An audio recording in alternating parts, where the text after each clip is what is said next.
Mari kita berdoa. Segala pujian syukur kami kembalikan ke hadirat Tuhan.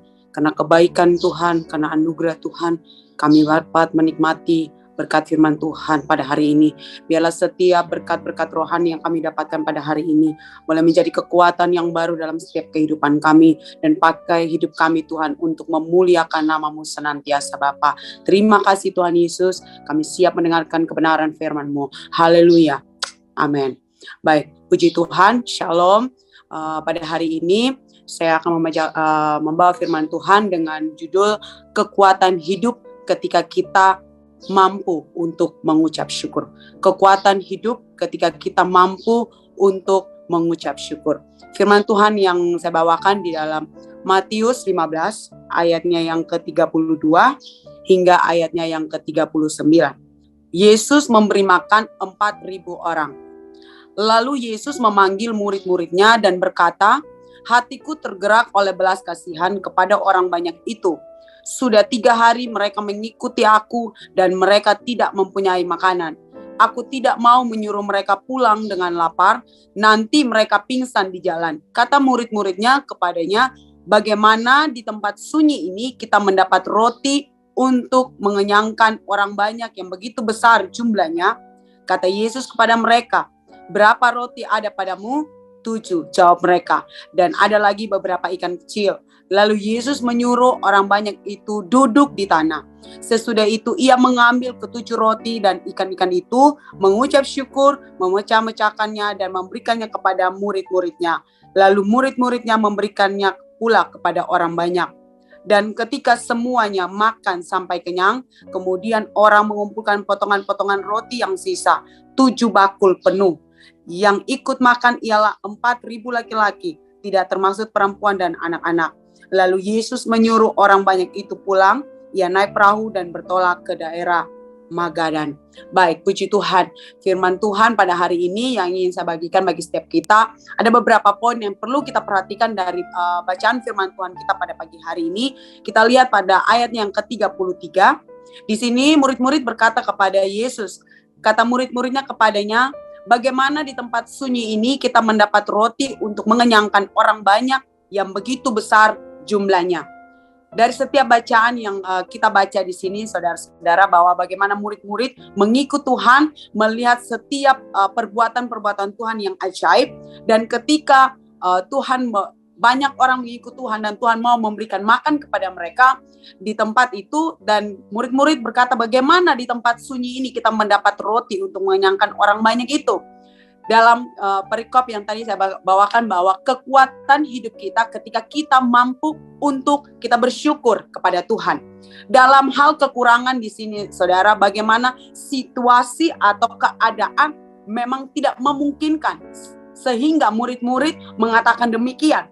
Tetapi kita lihat di sini bahwa poin yang pertama yang ingin saya bagikan, kita menilai Tuhan, ketika kita menilai Tuhan yang kita sembah, Tuhan yang kita puji, Tuhan yang kita sembah dengan kacamata manusia, berarti itu akan terlihat mustahil. Itu akan terlihat sesuatu yang tidak mungkin.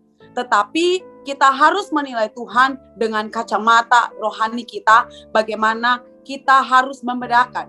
Seringkali kita dalam keadaan yang sulit, seringkali kita dalam keadaan yang tidak mendukung setiap kita. Kita melihat bahwa ketika keluarga kita tidak bisa menolong kita, ketika orang-orang yang kita harapkan tidak bisa menolong kita, bahkan orang-orang yang kita merasa bahwa punya pengaruh, punya dampak yang luar biasa dalam kehidupan kita, membantu kita, tetapi tidak bisa membantu kita.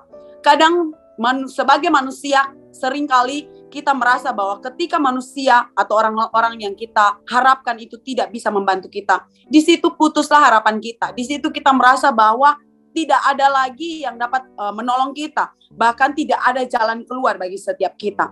Tetapi firman Tuhan datang mengingat kita bahwa jangan sampai kita menjadi orang-orang Kristen yang menilai Tuhan kita seperti kita menilai manusia. Menilai Tuhan kita yang selalu menyertai setiap kehidupan kita dengan kacamata manusia atau jasmani kita. Sehingga kita mudah untuk putus asa, kita mudah untuk mundur, kita mudah untuk berbalik dari setiap masalah-masalah kita yang Tuhan izinkan terjadi. Tetapi keadaan-keadaan yang sulit ini, keadaan-keadaan yang menghimpit kita, kita belajar bahwa kita jangan seperti murid-murid ini yang menilai Tuhan, padahal sudah mengikut Tuhan. Mereka harusnya tahu siapa yang Tuhan mereka sembah, siapa yang menyertai kehidupan saya dan saudara pada saat ini. Ketika kita tahu siapa yang menyertai kehidupan saya dan saudara, kita mampu untuk mengucap syukur dan kita mampu untuk melihat bahwa ada jalan keluar, ada jalan terbuka bagi kehidupan saya dan saudara. Kita lihat pada poin yang berikut di dalam ayatnya yang ke-36. Sesudah itu ia mengambil ketujuh roti dan ikan-ikan itu, mengucap syukur, memecah-mecahkan dan memberikan kepada murid-muridnya, lalu murid-muridnya memberikannya pula kepada orang banyak. Poin yang berikut yang ingin saya bagikan bagi setiap kita, Tuhan Yesus sendiri mengajarkan, memberikan teladan bagi setiap kita, dalam hal kekurangan sekalipun kita mampu untuk mengucap syukur. Saya tidak membahas tentang mujizat yang Tuhan menyatakan, tetapi saya ingin membahas bagaimana Tuhan memberikan contoh dalam hal kekurangan pun Tuhan mampu untuk memberikan contoh yang baik, yaitu mengucap syukur. Coba kita mengingat kembali keadaan-keadaan kita. Kita coba melihat kembali situasi kita. Sebenarnya bukan besarnya masalah yang kita hadapi, tetapi yang ingin saya bagikan bagi setiap kita bahwa bukan masalah sebesar masalah apa yang kita hadapi hari demi hari dalam kehidupan saya dan saudara. Tetapi kita mengoreksi setiap kapasitas hati kita. Seringkali hati kita yang tidak siap dan tidak kuat untuk mengucap syukur. Ketika masalah itu kecil datang, kita bersungut-sungut. Ketika masalah besar, maka kita lebih down lagi. Kita lebih terpuruk lagi. Sebenarnya bukan besarnya masalah yang kita hadapi atau musim-musim kehidupan saya dan saudara hadapi. Tetapi bagaimana kita melihat kesiapan dan kekuatan hati kita untuk mengucap syukur. Ketika saya yakin dan percaya Bapak Ibu pada hari ini mengisi setiap hati kita, membesar kapasitas hati kita dengan firman Allah, dengan hubungan dengan Tuhan. Saya yakin setiap masalah, persoalan, pergumulan yang dilewati bukan dinilai dari besar kecilnya masalah, tetapi kita kembali melihat hidup kita. Kita kembali melihat hati kita.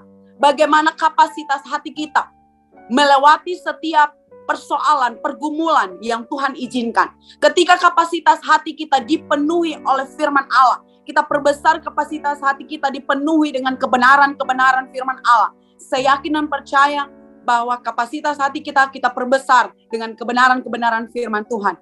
Hati kita akan siap, hati kita akan kuat, hati kita akan mampu mengucap syukur walaupun kita di dalam keadaan yang tidak baik-baik saja. Ketika hati kita, seperti firman Tuhan bahwa dari hati kita terpancar kehidupan. Ya benar saudara, belajarlah saudara pada pagi hari ini saya dan saudara melihat bahwa sungguh luar biasa firman Tuhan datang mengingatkan setiap kita bahwa persoalan boleh datang dalam kehidupan kita, tetapi fokus kita bukan pada persoalan itu. Fokus kita biarlah kepada kapasitas hati kita. Penuhi setiap hati saya dan saudara, penuhi dengan kebenaran firman Tuhan. Agar apa saudara? Agar kita kuat, agar kita mampu, agar kita siap untuk mengucap syukur dalam setiap kehidupan saya dan saudara. Pada ayatnya yang ke-37 saudara, kita baca di sini. Dan mereka semuanya makan sampai kenyang. Kemudian orang mengumpulkan potongan-potongan roti yang sisa, 7 bakul penuh. Yang ikut makan ialah 4.000 laki-laki, tidak termasuk perempuan dan anak-anak. Poin yang terakhir yang saya mau ingin bagikan bagi setiap saya dan saudara pada pagi hari ini bahwa ketika hati kita siap untuk mengucap syukur, ketika hati kita kuat untuk mengucap syukur, banyak hal yang akan Tuhan buat dalam setiap kehidupan saya dan saudara. Banyak hal yang Tuhan akan limpahkan dalam kehidupan saya dan saudara. Ketika engkau mampu mengucap syukur, engkau mampu melihat penyertaan Tuhan. Jalan keluar yang Tuhan siapkan. Kekuatan yang Roh Kudus terus pimpin dalam setiap kehidupan saya dan saudara. Pastikan setiap hati kita pada hari ini sudah dibesarkan kapasitas hati kita. Untuk kita kuat, untuk kita mampu, untuk kita siap untuk mengucap syukur.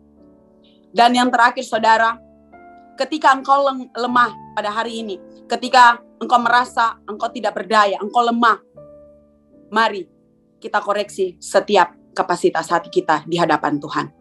Tuhan Yesus memberkati. Mari kita tundukkan kepala dan kita berdoa.